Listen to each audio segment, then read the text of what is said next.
Hello, good morning. આજે ગણિત ઉપગણિતના ચેપ્ટરમાંથી કેટલાક મૂલ્યોની વાત આપણે કરવાના છીએ. જોકે તમારી ટેક્સ્ટ બુકમાં એ નથી, પણ ત્રિકોણમિતિમાં આપણે ઘણું વધારાનું થોડું થોડું કામ સાથે કરતા રહીએ છીએ. એ એટલા માટે કે તમને કોમ્પિટિટિવના લેક્ચર વખતે મુશ્કેલી ના પડે, એની તૈયારી કરવામાં તકલીફ ના પડે. આજે આપણે જે મૂલ્યોની વાત કરીએ છીએ એ તમારી ટેક્સ્ટ બુકમાં નથી, એટલે ધ્યાન દઈ અને એનો અભ્યાસ કરજો.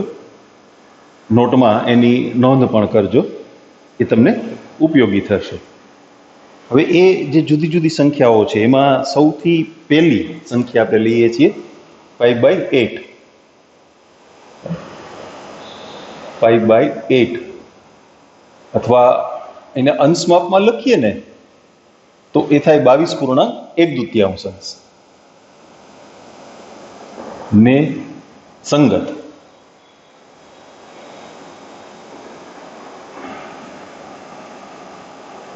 ત્રિકોણમિતીય વિધેયના મૂલ્યો.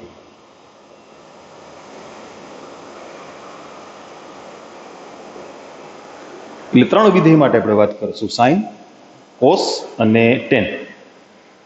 કોટનું મૂલ્ય ટેન પરથી મળે, સેક અને કોસેકના સાઇન કોસ પરથી મળે, કોસ પરથી સેકનું અને સાઇન પરથી કોસેકનું. 5/8 છે એ કોષ્ટકમાં ના આવે, પણ 5/4 તો કોષ્ટકમાં આવે ને. તો ખૂણો બમણો કરવા માટે 5/8 નું બમણું એટલે 5/4. તો એના માટે આપણી પાસે સૂત્ર છે sin સ્ક્વેર આલ્ફા બરાબર 1 - cos 2 આલ્ફા upon 2. આ જે સૂત્ર છે sin square alpha equal to 1 - cos 2 alpha upon 2. એ સૂત્રમાં તમે આલ્ફા બરાબર 5/8 મૂકો એટલે 2 આલ્ફા એનું બમણું મૂલ્ય 2 વડે ગુણો તો એ 5/4 થાય ને.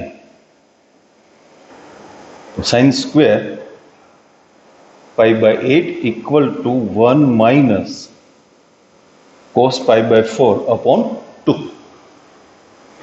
cos 5/4 ની કિંમત તમે જાણો છો, 1/√2 upon 2. લસા લેતા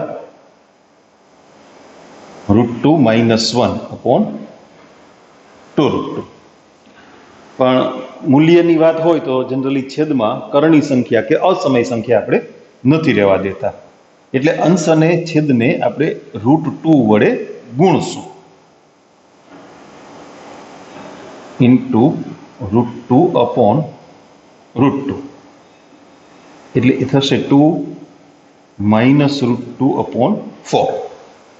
આ તો વર્ગનું મૂલ્ય છે ને, તો એનું વર્ગમૂળ કાઢશું આપણે. હવે 5/8 છે એ પ્રથમ ચરણમાં આવે.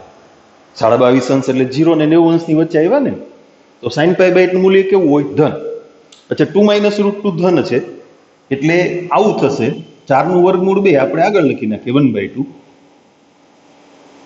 √2 - √2. એનું કારણ આપી દઈએ, કારણ કે 0 < 5/8 < 5/2. 5/8 છે એ 5/2 કરતા નાની સંખ્યા છે, પહેલું ચરણ થાય એટલે ધન મૂલ્ય છે. sin 5/8 નું જે મૂલ્ય છે એ જ પાછું cos 3/8 નું મૂલ્ય થાય. 5/8 અને 3/8 એનો સરવાળો 5/2 થયો ને, એટલે એકબીજાના કોટિકોણ થયા. sin 90 - θ એટલે cos θ અને cos 90 - θ એટલે sin θ. તો આ મૂલ્ય એ cos 3/8 એના માટે પણ થાય.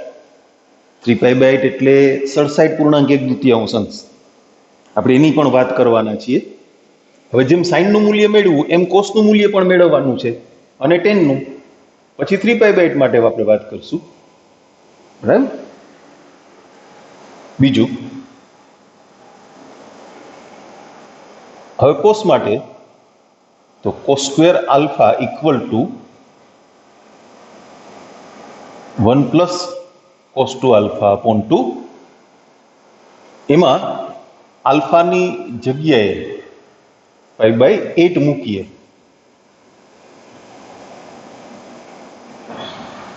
એટલે 2 આલ્ફાની કિંમત થઈ ગઈ π/4.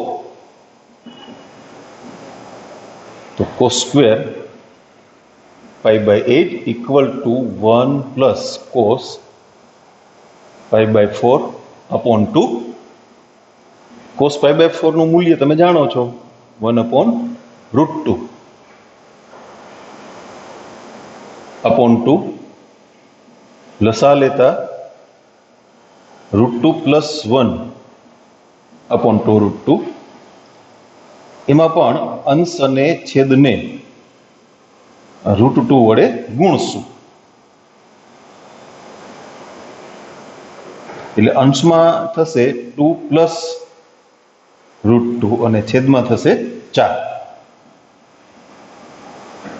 તો વર્ગમૂળ લેતા 4 નું વર્ગમૂળ 2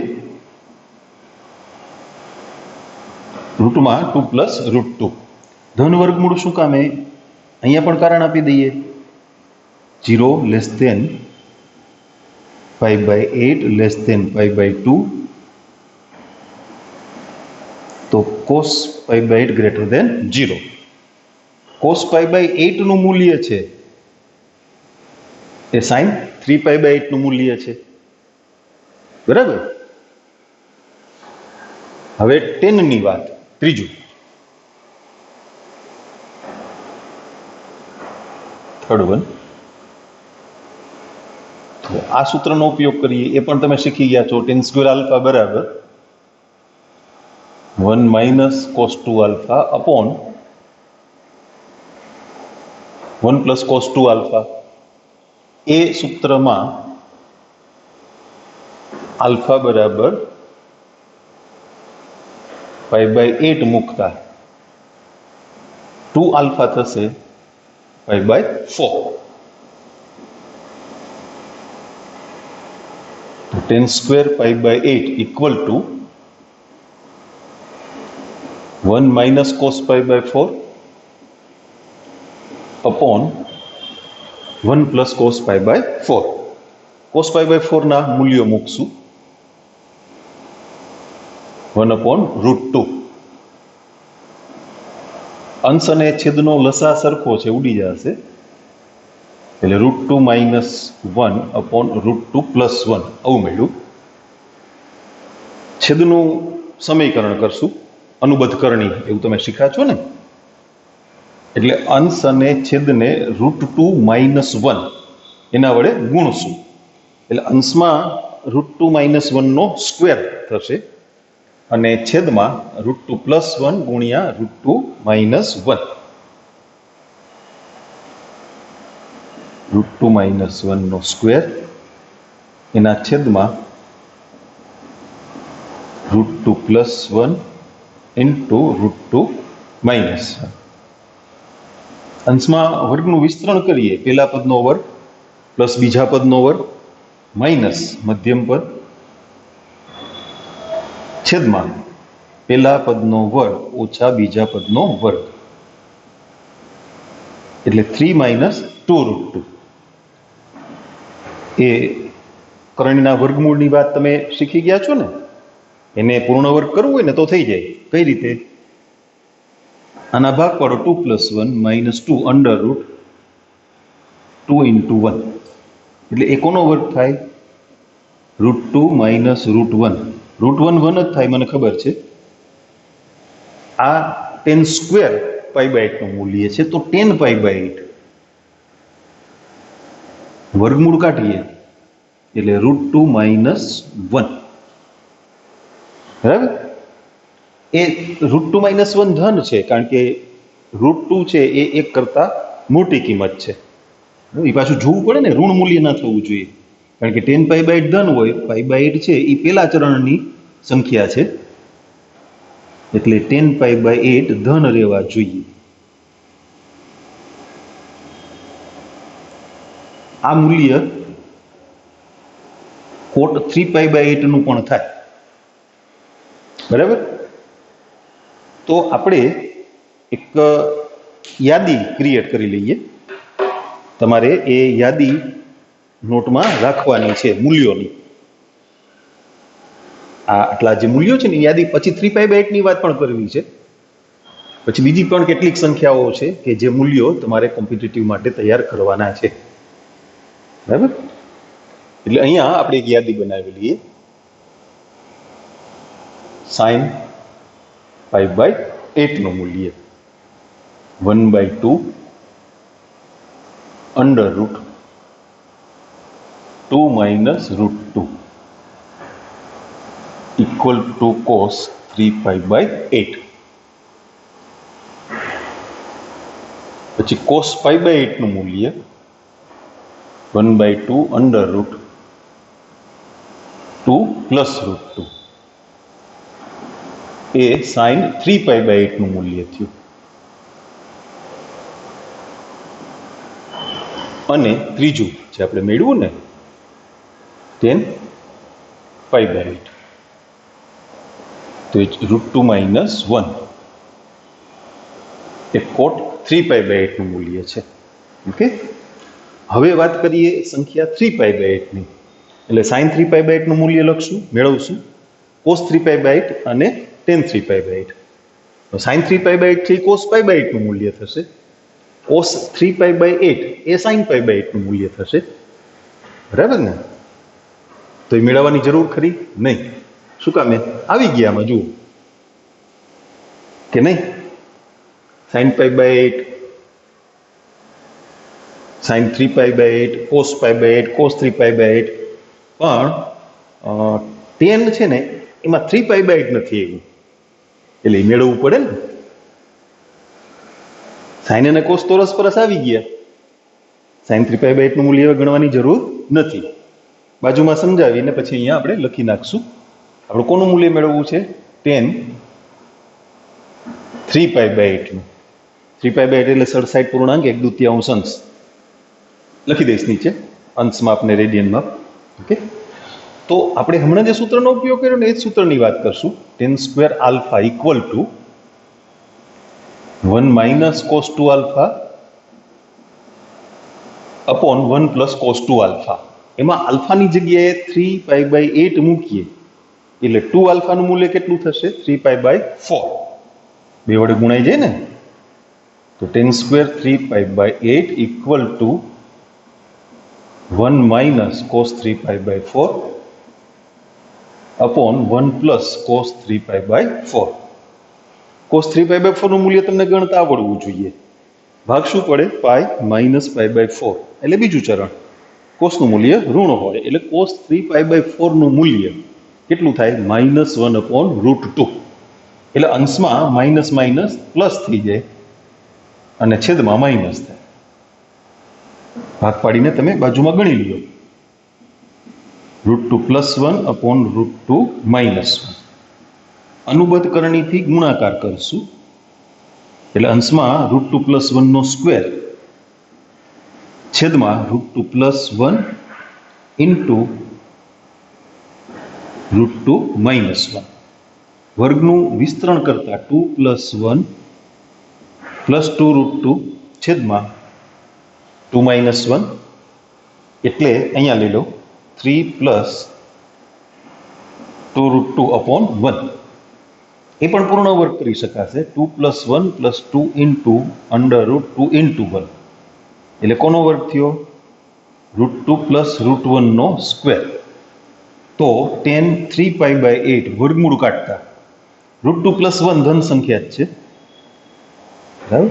અને એ જ મૂલ્ય પાછું કોનું થાય? cot π/8 નું. એટલે અહીંયા આપણે એ યાદીમાં મૂકી દઈએ. હવે આ બાજુ π/8 વાળા છે ને એટલે મેં cot π/8 લખ્યું છે. આ બાજુ બધા 3π/8 વાળા છે. Equal to tan 3π/8. અહીંયા નોંધમાં મૂકી દઈએ. π/8 એટલે 22.1/2 અંશ અને 3π/8 એટલે 67.1/2 અંશ.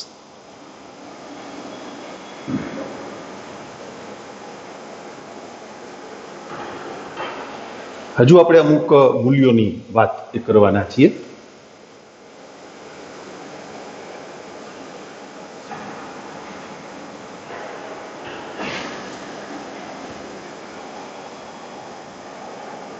સાઈન 18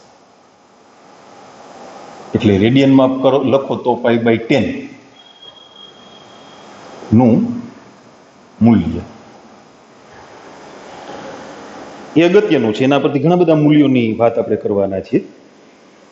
18 છે ને એ એવી સંખ્યા છે કે જેના ભાગ પાડીને તમે કોષ્ટકમાં ન જઈ શકો. 90 ઓછા કરો તો કેટલા થાય? 78. બરાબર, 78 અંશ પાછા 72 અંશ. 72 અંશ પાછા કોષ્ટકમાં ના આવે. 18 ને 72 નો સરવાળો 90 થયો ને, પણ ન થાય. જેમ તમને યાદ હોય તો 15 અંશ તો 45 ઓછા 30 અથવા 60 ઓછા 45 થાય. 75 અંશ તો 45 વત્તા 30 થાય. તો એ રીતે સરવાળામાં પણ એનો મેળ ના આવે. એટલે એક વિશિષ્ટ ગોઠવણ છે. 18 ના ગુણાંકમાં 5 લઈ આવીએ ને ત્યારે કોષ્ટકમાં તમે આવો 90 અંશ છે કોષ્ટકમાં આવે ને 18 ગુણ્યા 5. એટલે આપણે સાઈન 18 અંશનું મૂલ્ય જોઈએ છીએ. તો ધારો કે થીટા બરાબર 18 અંશ. એટલે હવે આપણો પ્રશ્ન શું થઈ ગયો? સાઈન થીટાનું મૂલ્ય જોઈએ છે. થીટા એટલે 18 અંશ, એને 5 વડે ગુણો તો 5 થીટા ઇક્વલ ટુ 90. હવે 5 થીટા માટે કોઈ સૂત્ર ગુણિતમાં નથી. 3 થીટા અને 2 થીટા માટે છે. એટલે આપણે એના ભાગ પાડશું. 2 theta plus 3 theta equal to 90. સીધું જો સરવાળા સૂત્રનો વિચાર કરશો ને તો sine 2 theta cos 3 theta plus cos 2 theta sine 3 theta જાજા પદ થઈ જશે. આપણે પેલામાં ના કરતા a plus B plus C બરાબર પાઈ હોય અને 10 નું પરિણામ જોતું હોય તો આપણે શું કરીએ? સી ને સામે લઈ જઈએ એટલે સરવાળા સૂત્ર ઈઝી થઈ જાય ને. તો અહીંયા ગોઠવણ સરળ કરવા માટે આપણે એક સંખ્યાને સામે લઈ જઈશું, 3 થીટા. હવે સાઈન થીટાનું મૂલ્ય જોઈએ છે એટલે બંને બાજુ સાઈન દ્વારા મૂલ્ય ગણીએ.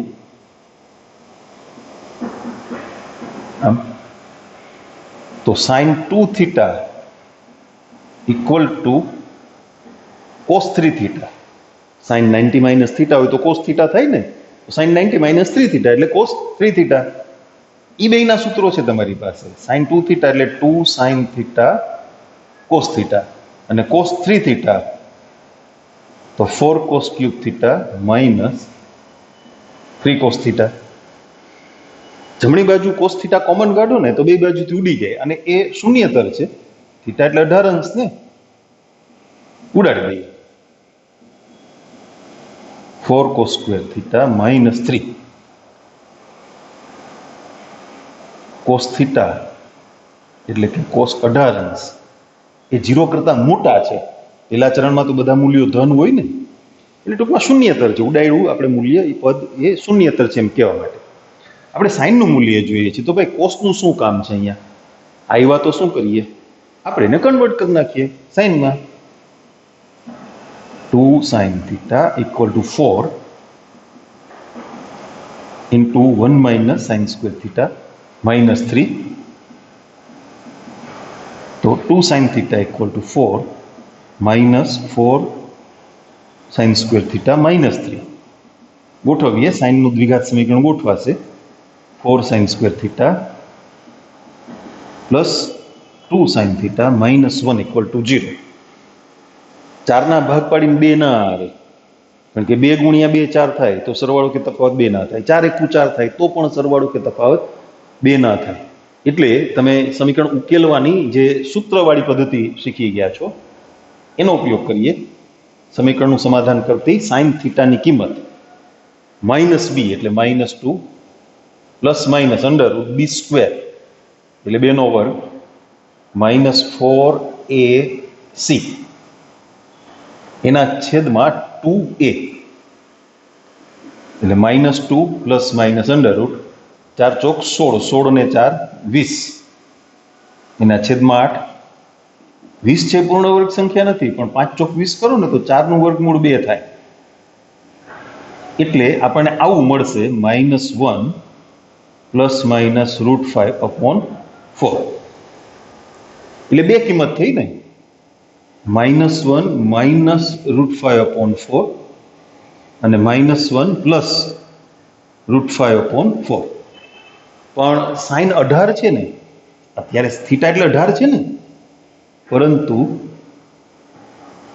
સાઈન થીટા એટલે કે સાઈન 18 એ ધન મૂલ્ય છે, પહેલું ચરણ. તો આપણને સાઈન 18 સાઈન થીટાનું એટલે કે સાઈન 18 મૂલ્ય મળ્યું √5 - 1/4. આ આખું મૂલ્ય છે ને એ ઋણ છે. હું તમને સાબિતી આપું છું, એ સમજવા માટે આપું છું. તમે એને સમજો, એને પાકી નથી કરવાની ક્યાંય. આ મૂલ્યો મેળવા તો કઈ રીતે મેળવા એ પાકું નથી કરવાનું, પણ ઇનકેસ ક્યારેક જરૂર પડે તો તમે ઉપયોગ કરી શકો. એટલે આપણે આખી વાત એને મેળવીએ છીએ, ડિરાઈવ કરીએ છીએ. એટલે સાઈન 18 મૂલ્ય મળ્યું કેટલું? √5 - 1/4. બરાબર. અચ્છા, એને આપણે યાદીમાં મૂકી દઈએ. 18 કોટિકોણ શું? 72 તો cos 72 મૂલ્ય એટલું જ થયું ને. સાઈન 18 જેટલું મૂલ્ય થાય એટલું જ મૂલ્ય cos 72 થાય. એટલે π/8 અને 3π/8 માં ડબલ કામ થયું હતું ને, એમાં અહીંયા ડબલ કામ થશે. 18 મૂલ્ય છે એ સાઈન 18 મૂલ્ય, એ cos 72 મૂલ્ય. બરાબર. ચાલો પાછું આપણે યાદીમાં એક વાત ઉમેરીએ. સાઈન 18 એટલે √5 - 1/4 બરાબર cos 72. ઓકે. સાઈન 18 મૂલ્ય મળ્યું તો એના પરથી હવે મેળવવાનું છે cos 36 અને cos 18 બે. આવું એક સૂત્ર છે તમારી પાસે, cos 2 theta = 1 - 2 sine square theta. એમાં તમે થીટાની જગ્યાએ 18 મૂકો એટલે જમણી બાજુ 36 થઈ ગયા ને. 1 - 2 સાઈન સ્ક્વેર 18. સાઈન 18 મૂલ્ય આવ્યું આપણી પાસે √5 - 1/4. મૂકી દઈએ ત્યાં. √5 - 1/4 એનો વર્ગ. વર્ગનું વિસ્તરણ 5 ને 1 6 માઇનસ 2√5 અને છેદમાં 4 નો વર્ગ 16. આમાંથી 2 કોમન કાઢો, અહીંયા 2 છે એટલે છેદમાં 4 વધશે. બરાબર. એટલે 3 - √5/4. 4 લસા 4 - 3 + √5/4 એટલે કે √5 + 1/4. cos 36 મૂલ્ય છે એ સાઈન 54 મૂલ્ય થાય. 36 અને 54 સરવાળો 90 થયો ને. cos 36 √5 + 1/4 બરાબર સાઈન 54.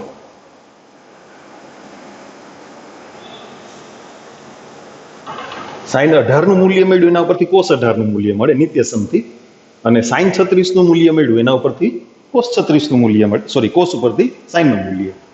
એટલે હવે આપણે cos 18 એની વાત કરવી છે તો ઉપયોગ કરશું cos સ્ક્વેર થીટા =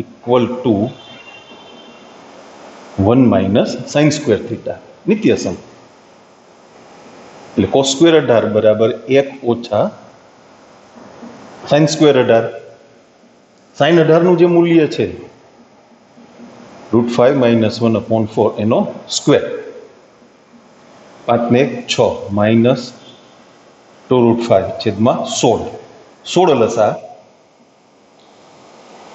નથી ઉડાડવા, છેદમાં નહીતર અસમય સંખ્યા થઈ જશે. 2 કોમન કાઢીને ઉડાડશો ને તો છેદમાં 8 થઈ જશે. પછી વર્ગમૂળ કાઢશો ને તો અસમય કિંમત થઈ જશે, એટલે નથી ઉડાડતા આપણે. 16 - 6 + 2√5/16 એટલે 10 + 2√5/16 ધન મૂલ્ય છે. તો cos 18 1/4 √10 + 2√5. વળી પાછું એક નવું મૂલ્ય એવું, ચાલો યાદીમાં મૂકી દઈએ. cos 18 બરાબર 1/4 √10 + 2√5 અને cos 18 નું મૂલ્ય હોય ને એ sin 72 નું મૂલ્ય થાય, બરાબર. હવે sin 36 નું મૂલ્ય જોઈએ છે, તો વળી પાછો નિત્યસમનો ઉપયોગ કરશું. sin સ્ક્વેર 36 એટલે 1 માઇનસ cos સ્ક્વેર 36. cos 36 નું મૂલ્ય મૂકી દઈએ અહીંયા, √5 + 1/4 એનો સ્ક્વેર, 5 ને 1 6 પ્લસ મધ્યમ પર 2√5 છેદમાં 16, 16 લસા 16 - 6 માઇનસ 2√5/16 એટલે 10 - 2√5/16. તો sin 36 બરાબર 16 નું વર્ગમૂળ 4 આપણે આગળ લઈ લઈએ અને 10 - 2√5 sin 36 અંશ 1/4 √10 - 2√5. sin 36 એટલે cos 54 થયા, બરાબર. એટલે 18 અંશ, 54 અંશ, 36 અંશ અને 72 અંશ એને જોડતા સંબંધ થઈ ગયા.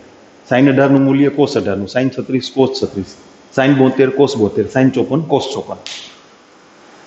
આ બાબતો તમને કોમ્પિટિટિવમાં કામ લાગશે અને ઇવન તમને જે પીડીએફ આપી છે એટલે જ પીડીએફમાં દાખલા મૂક્યા છે કે તમને કોમ્પિટિટિવ માટે થોડો સપોર્ટ મળી જાય, તમે કોમ્પિટિટિવ માટે થોડાક તૈયાર થઈ જાઓ.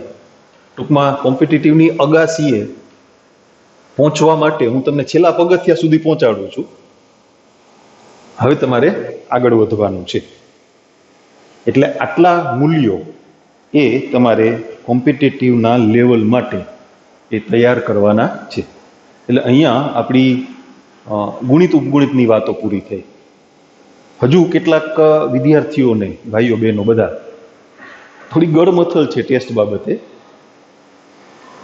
તમને પેલા સિલેબસમાં એવું કીધું હતું કે સરવાળાના સૂત્રો અને ગુણિત ઉપગુણિતના સૂત્રો, તો એના માત્ર સૂત્રોની એક્ઝામ ના હોય ને. 30 માર્કના 30 MCQ તો 30 સૂત્રો તો છે નહીં તમારી પાસે. આપણે અવયવ સૂત્રો લેક્ચર નંબર આઈ થિંક 62 લગભગ, છતાં તમે જોઈ લેજો, ત્યાંથી શરૂ થયું છે અવયવ સૂત્રોની વાત. એટલે અવયવ સૂત્રોના દાખલાઓ જે અહીંયા વિડીયો લેક્ચરમાં કર્યા છે એ, પ્લસમાં ગુણિત ઉપગુણિતના જે દાખલાઓ કર્યા છે એ બધા, અને પીડીએફ બેયની, અવયવ સૂત્રોની પીડીએફ અને ગુણિત ઉપગુણિતની. તો એમાંથી ટૂંકા પ્રશ્નો એ તમારે MCQ માટે તૈયાર કરવાના છે. રવિવારની ટેસ્ટ માટે ટૂંકા પ્રશ્નો, ટૂંકા દાખલાઓ એ તૈયાર કરવાના છે MCQ માટે. થઈ ગયું બરાબર ક્લિયર? એટલે અહીંયા આપણી ગુણિત ઉપગુણિતની વાત પૂરી થાય છે. હવે વાત આવશે ત્રિકોણમિતીય સમીકરણોની. હજી ત્રિકોણમિતિમાં 2 ટોપિક કરવાના છે, ત્રિકોણમિતીય સમીકરણો અને ત્રિકોણના ગુણધર્મો. તો એમાં પણ થોડીક વધારીને આપણે ચર્ચા તો કરશું જ, કે જેથી કરીને તમને JEE લેક્ચરમાં થોડોક સપોર્ટ મળે. પણ એક બીજી ખાસ વાત, થોડીક જવાબદારી હવે તમને આપવાની છે. તમે ઘણું વર્ક કરો છો, નો ડાઉટ, અને વર્ક કરવું જોઈએ ને, આ તો પ્રેક્ટિસ માટેનો સબ્જેક્ટ છે. એટલે તમારી ટેક્સ્ટ બુકમાં 3.3 સ્વાધ્યાય અને એ પહેલાં 3.3ના જે ઉદાહરણો હોય, એટલે 3.2 સ્વાધ્યાય પૂરું થાય એ પછી ઉદાહરણો અને સ્વાધ્યાય 3.3 એ તમારે પ્રેક્ટિસમાં ગણવાનું છે, બરાબર? એમાં કંઈ ડિફિકલ્ટી હોય તો મને મોકલજો. ટેસ્ટ માટે ફિકર નહીં કરતા, તમને ઘણું બધું કરાવ્યું છે, એટલું તૈયાર કરો તો પણ ઘણું છે, લેક્ચર અને પીડીએફ, બરાબર? આટલું તમારે કરી લેવાનું છે. આપણે આવતા લેક્ચરમાં આજની વાત થોડી ટૂંકાવીએ છીએ, 2 ટોપિક ભેગા નથી કરતા, આપણે મિક્સ થઈ જાય ને. એક આ માંડ સમજાતું હોય ત્યાં બીજો ટોપિક એમાં એડ કરી દઈએ. એટલે આવતા લેક્ચરથી આપણે સમીકરણોની વાત એ શરૂ કરશું. ઓકે?